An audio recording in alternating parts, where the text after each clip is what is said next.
The erotic imprint and the aspect of the erotic imprint where we're using our erotic energy creatively. This is not something new to most of us. However, I still feel the need to do this video and to talk about the power that we have to use our erotic energy in other ways than the obvious one, so engaging with somebody. There are perhaps times when we madly and explosively and powerfully get attracted and turned on and aroused and fall for somebody or rise for somebody, but that emotion is not mutual for whatever reason. So therefore our erotic impulse cannot come to fruition, cannot be used in actual concrete interaction, and that happens actually more times than we would like it to happen, and that's more frequent. Unreciprocated or unrequited love or attraction, in this case, erotic attraction. So there's this moment where we go crazy and we go nuts because we have something that we want to express, but it's not shared. And sometimes it's not even received. We have a chance to still do something with this.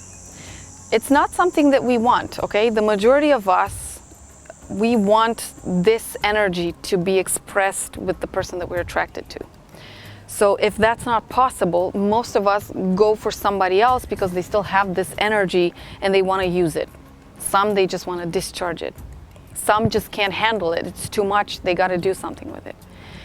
Well, let me tell you of something else that you can do with your erotic energy when it's not reciprocated. First of all, I would recommend that you start, or I would encourage you to start with whatever it is that you actually wished or dreamed or wanted to or felt to do with this person that you had the hots for.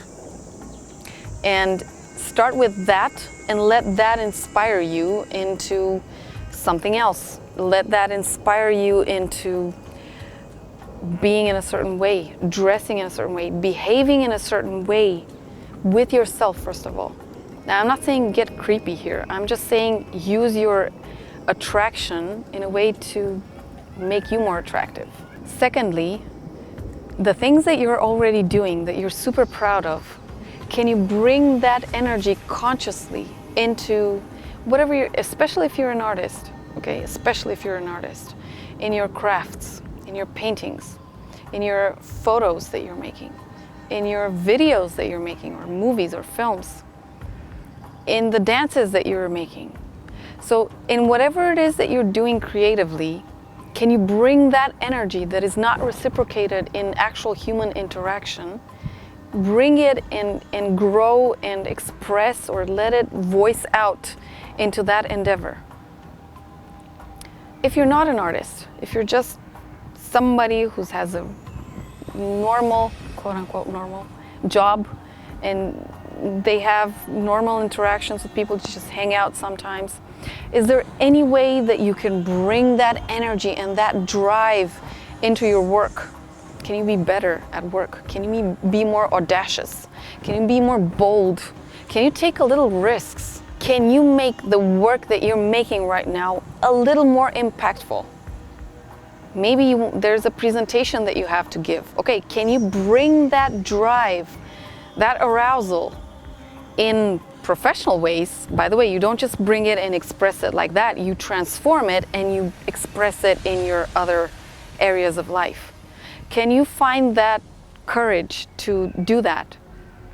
Chances are, if this person that you're attracted to, even if they're not, if they see you taking that, even if they don't know what you're doing, but they see that something's going on with you, they'll still appreciate it, by the way. It's still attractive.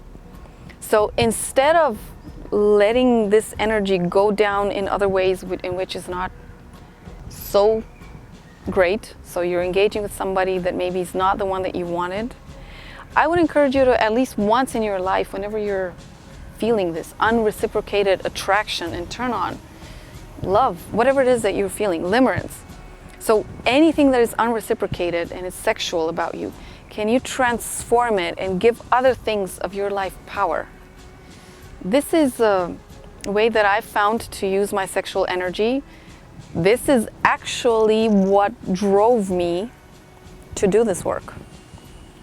There are many things that I wanted to express in relationships, and I've been unreciprocated, and I've also unreciprocated others. And from this lack of reciprocation, I was going insane and I was going crazy, and I said, well, I got to do something. Okay? I was also stuck because I couldn't express.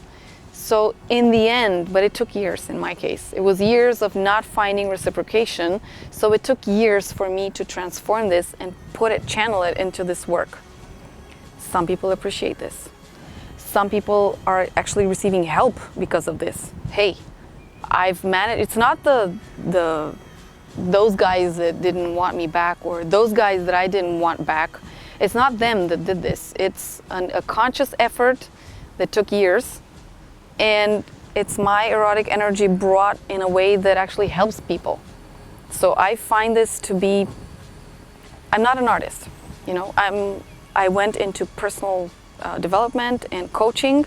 So this is me, and this is how I use my energy. And I put a lot of it. There are weekends when all I do is write, and I think videos or think projects or think content from my trainings. And yeah, it takes a lot of time.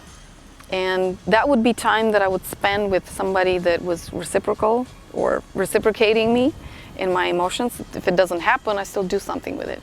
And I find that this is, I didn't invent this. So if you can muster up the courage and the drive and the perseverance to do something with your unreciprocated attraction, I would say that this is one way of using your erotic imprint and actually having an impact through your erotic imprint on the world. So whenever you're down, I know how that goes. Maybe this can inspire you in any way. So in the end, we're not the result of the things that happen to us. We're the result of the things that we do, both high and low, both things that we're proud of and then things that we're not proud of. And we're the result of also our efforts to transform. I hope this gives you courage. I hope that this opens up at least new perspectives for you when you're down. And yeah, otherwise, there's also a class that I have on growing in sexuality. I'll put the link under this video. Maybe you will find it resourceful for you as well. So check that one out, and I'll see you in other videos. And until then, I hope that you have a beautiful erotic imprint, and I hope that you find ways, especially when it's not reciprocated, to make something beautiful of it. I'll see you next time.